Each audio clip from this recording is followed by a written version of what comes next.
So my experience, usually I hate these kinds of things when we're in the group. It's like, oh God, I'm gonna have to talk to these strangers. So, but you know, you're my friend, I'm gonna do what you ask. But I had so much fun, and it's amazing what you can do in 3 minutes. 3 minutes. I mean, these amazing women, and heart to heart, and we got connected, but getting to the heart of the matter, you know, and we all felt like uplifted and cheering each other on. So, thank you for that. And really, it is true. It doesn't take that long, but everything good comes in relationship, but you have to engage. Okay, next. So in our little small group, I realized how much I learned from you, Wendy, over the last years, and how much I've learned from all these beautiful women who I've been with in Leading with Power and Grace. And I feel like a completely different person sitting here today than I did when I sat in my first one. And I'm so grateful to you that you wrote this book, and I'm so happy that all these women can have it in their hands and learn, and just, it's magic. So thank you, Wendy. So my challenge has been to accept help. That I, as an entrepreneur, have always thought I need to do everything myself. And I'm sure as moms and entrepreneurs, many of us feel that way. So my goal for this year was to accept help from others with an open heart and without any negative thoughts in my head. And so my action towards that is that when somebody offers help, I say yes.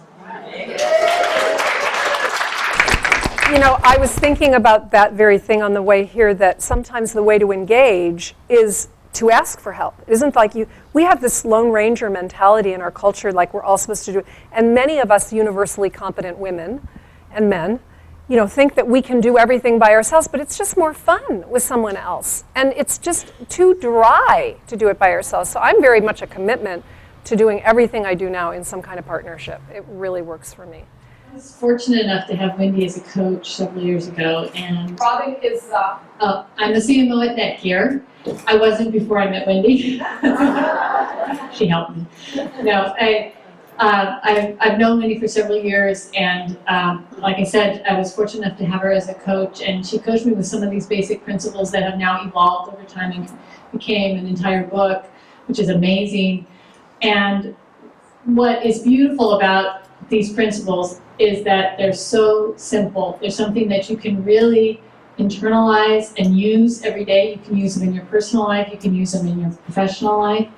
And, you know, just as Nancy said, it's changed me completely. I feel in control of my life. I can be happy today if I want to be happy today. I can make something happen for myself, and it's amazing what the power of intention will allow you to do. Good things just happen, and I want to thank you. My biggest fear used to be public speaking, but it isn't any longer. And the project that I'm creating is called Our Bright Spot, and it's to have people share under 1-minute videos of something that's really positive in their life, maybe a very dark, deep time of turmoil that's sifting through all the dirt and debris. They find the golden nugget, which I call the bright spot. So I started this about 6 months ago, speaking to a group of kids, interns through Kaiser Permanente. A friend invited me, and I spoke to a group of 20 teenagers, and after talking with them for a few minutes, 16 of them volunteered to do under 1-minute videos. So what I learned tonight is that my fear and my need to have things be perfect stops me a lot. Thank you. So that's what I wanted to share. Thank you. And you know, it's often true that the fear is right next to the thing that we want the most.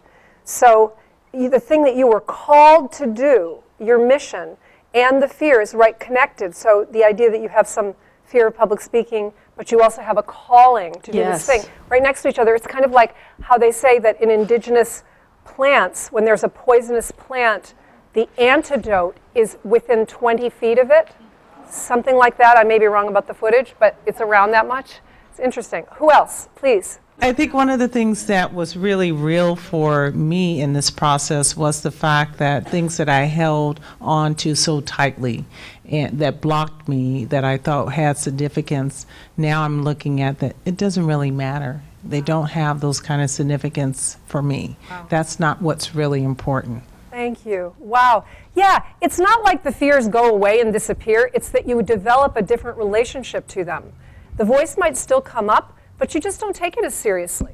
I'm not saying that you can wave a magic wand and all of a sudden your fears disappear. That's not how it is. Every time you take another step in the direction of something that's going to have you take more ground, you're probably going to get some fear. And the issue is, though, what kind of relationship are you going to have to that fear? If it's the same old tape you heard before, you can kind of go, thank you for sharing, and just keep going. I just feel the urge, like I have to say something because I promised my group member that my goal is to speak up.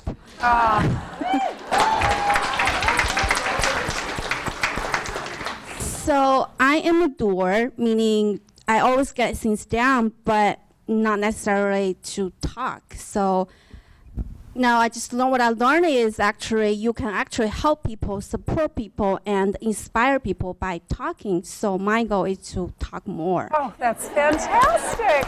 Thank you.